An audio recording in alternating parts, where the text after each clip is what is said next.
I couldn't wait to get my friend Randy Cross on, the owner of 3 Super Bowl rings, was there in Detroit. Now, remember something. Every time people always say this about Joe Montana. Hey, Joe had Rice. Freddie Solomon and Wendell Tyler and Burt Cooper. No disrespect to Freddie. I love him.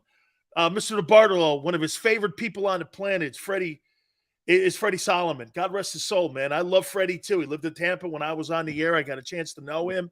He was a spectacular guy. And all these 49er guys go up to Mr. DeBartolo's casino, and they all talk about those really great runs. One of the greatest dynasties of all time. Randy Cross was part of it.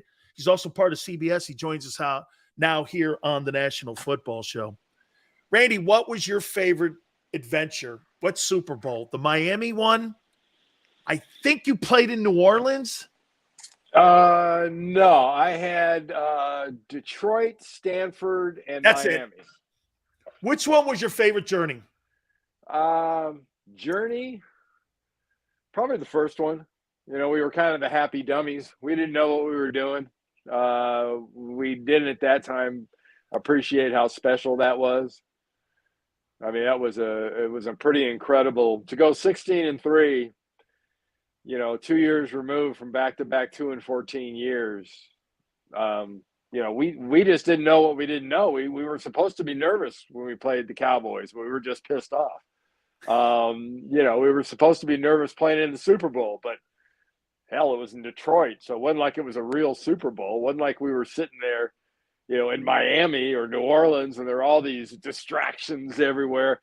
It was snowing and ice storms and everything else. So we were sitting indoors having a cold beer, just couldn't wait till the Super Bowl. Do you know that to this day is the highest rated Super Bowl television-wise of all time? I guess we were going through some type of energy crisis in the country and nobody left their house. And they watched that Bengals. And no, you see, this isn't like the Montana 49ers where everybody's watching Joe later in his career and you're watching him kill Elway and Marino. This was the upstart. You guys were upstart. And then there were the Bengals who were kind of in it. I think Ken Anderson was the quarterback. Mm-hmm. That's to this day the most watched game of all time. I can't believe it's held the test of time. Yeah, it was just a perfect confluence of events. There was a series of bad storms in the Northeast and the upper Midwest and all that. And like you said, it was, people forget, they act like this is the first recession or near recession we've ever been in. Things weren't too sparkly back in the early 80s. So, it worked out unbelievable. And I remember just marveling, like 8 years later when we played Cincinnati again, being reminded at that time, see, that's the highest rated. That won't hold up. Well, it's done pretty well. Absolutely. Randy, when you get to one of these games and you prepare for it, did Bill Walsh prepare you guys any different than what you did in week 2? Was there any nuance that was different? Now, you guys kind of set the trend. You didn't have a lot of physical practices during the year because you guys were healthier later in the year. That's kind of what this Eagle team does. They don't believe in preseason football, and they really only believe in controlled scrimmages, and they've been a really healthy football team. Yeah. Just your take on the preparation. Was it any different? Not really. The week before, we did all our installation. Bill Walsh told us that we would pretty much do all our prep in the week before the game. And then the week of, we'd do our obligations and we'd practice. But, when we were in practice for the first time, and we had played around with it with stereos at practice and stuff and music, but they were anticipating it being kind of noisy in the dome because it always had been when we played in Detroit before. So we'd have music playing, and he took like a request list. Everybody gave him songs and stuff to play, and they put a whole playlist together during practice. And it was kind of a real contrast between two teams because he had us pretty loose, and Forrest Gregg was a real taskmaster, very strict guy, great guy, and all that. And I know the Bengal players love playing for him, but they were waiting to get on the practice field because we practiced first. And, they're down there. They got their helmets buckled up. They're in full pads, and they're getting ready to just pound people. And we're out there in helmets and shorts doing practice, and it's defensive period, and the offense is in the back playing air guitars, and we're, singing at Mike. I mean, it was crazy. He had us pretty loose for the game. And it all started when he played bellhop after the flight there. He showed up at the hotel in a bellhop's uniform trying to take everybody's bag as we were coming off the bus. So just keeping everybody loose. Randy, let me get your take on this Eagle offensive line. And tell me if you think I'm crazy, okay? And by the way, that offensive line that you played on, for nobody to be in the Hall of Fame, still to this day kind of blows my doors off for how much success you have. And not one of you guys, you or Harris Barton, are not in the Hall of Fame. I'm still that's for a different time. But let me go here. Malata, Lane, Landon Dickerson, Isaac Seumalo, and give me your sense, being an all-pro center yourself, on what you see with Jason Kelce. I say this is the best line since that Cowboy line that won those 3 Super Bowls in 4 years. Give me your sense of the line and tell me your thoughts on Jason Kelce having played the position. I think it's right there. It's as good as we've seen. We've seen teams get to the Super Bowl lately, especially the last couple of years, where the lines almost going into the game has been a detriment. Like you looked at what Cincinnati had to go through with guys that got hurt. You looked at what Kansas City went through a couple of years ago when they basically were playing – they didn't have their starting tackles. That's not a problem for Philadelphia. They're healthy. They've got a good little nasty to them. One thing they do extremely well is they take a real inside-out approach. Having Kelce obviously helps. But, I mean, you look at what they did, especially inside to the Niners defense, doubling those guys up and putting those D tackles into the linebackers. Nobody was doing that to San Francisco, and they did that to San Francisco. And I was really impressed with that. And I think that's where the edge, if there's an edge, that ability to work inside out will pay dividends, because the biggest problem they're going to have is Jones inside for Kansas City. And if they can deal with him and do to him what they've been doing to some of these other playoff teams, these playoff defenses, there's no reason to think they can't win another one. This is as good and as healthy, importantly, offensive line as we've seen in the Super Bowl in a while. What's your take on Kelce? How good is he? Hall of Famer? He's really good. I don't know what that really qualifies as, to be honest with you, because there's guys that I see that played in my era and after my era that, in my mind, but, I'm not a sports writer who never wed a jock, so I really don't know what I'm talking about when it comes to that. So, you think Kilberg's Hall of Famer? I think Jay should be, the way he played. How about Mosbar? Probably close. I just think he probably didn't play quite long enough. Had the injuries and stuff at the end. How about Ray Donaldson? I think Ray Donaldson is really, really good. Maybe not Hall of Fame. How about yourself?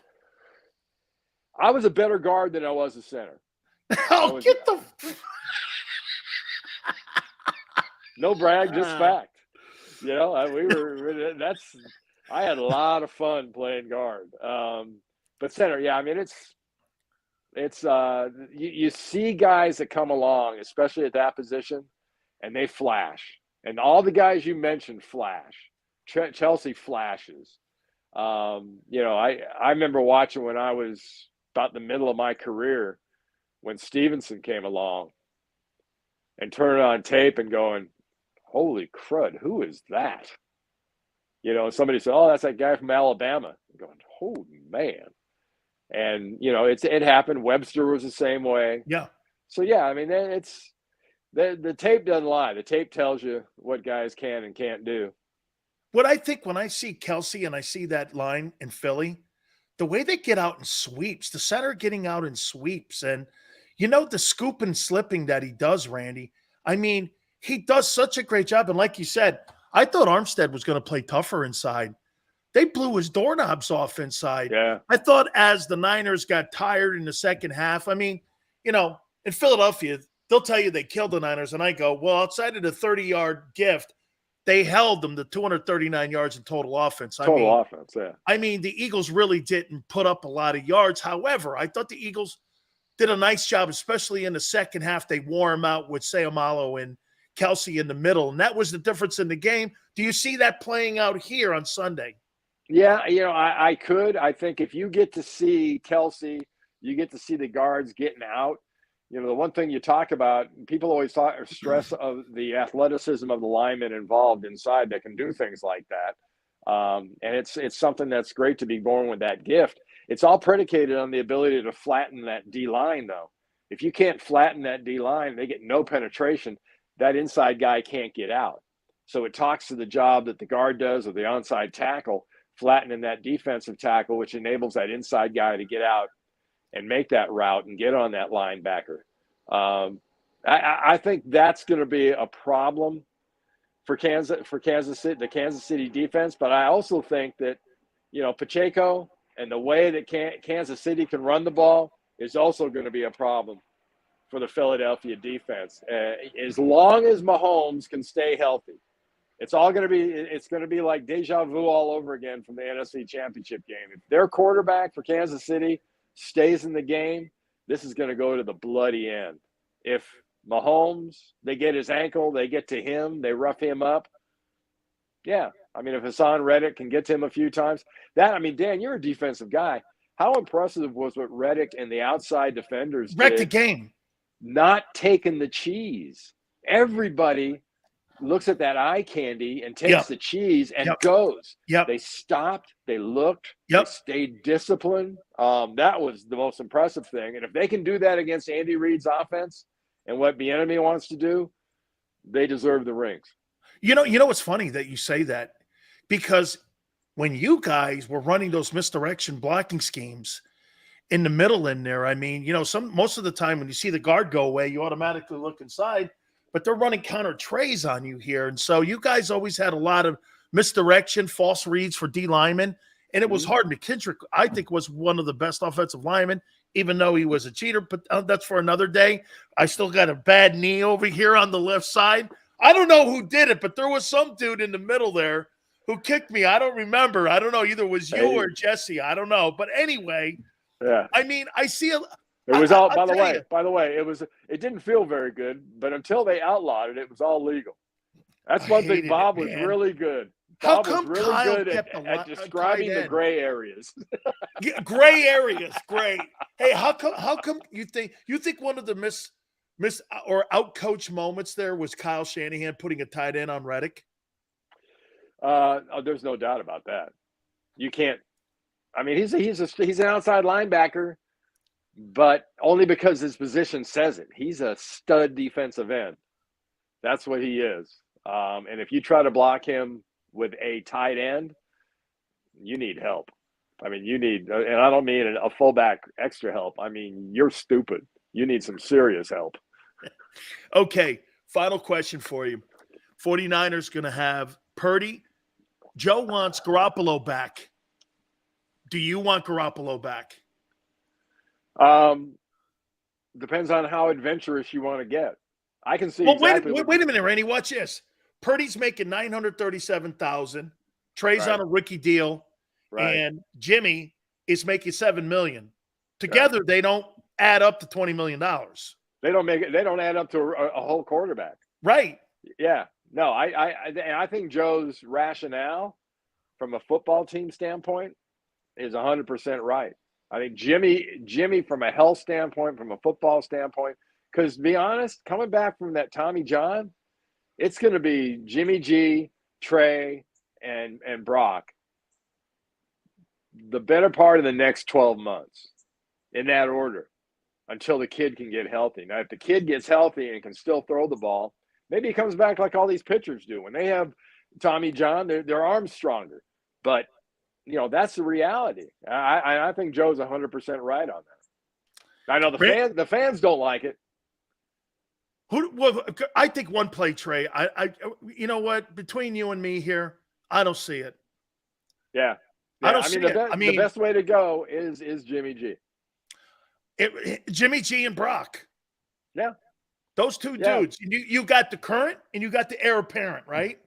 And then what I would do, because the new general manager, Ray Carthon, is now in Tennessee, I don't know, send his ass there. I mean, he liked them. They need a quarterback. Send his ass to Tennessee. Get some draft choices for him. They need some draft value because they gave up a boatload to get that kid. Boy, I'll tell you what, man. The only way that this thing works out for John Lynch, you guys gave up 3 ones for that kid to get in the 2-hole. You better hope Purdy turns out to be a Montana-type guy because, man, you gave up a king's ransom for a dude that may not even play a lot of football in San Francisco for you. Yeah. Well, just remember, John Lynch wasn't the Lone Ranger on that one. They all got really cute. Martin Mayhew, all them guys. They were smarter than everybody that day. Not me, man. Dude, hey, Randy, when I have to look on YouTube for your games and I can't find it, I mean, what were you looking at, man? I don't know. Randy, should be a great game on Sunday. Thanks for spending time with us, brother. Can't wait. It's going to be a lot of fun. Go Chiefs. I'll see you guys later. I'll see you later, Randy. All right, my friends, please hit the like button. Keep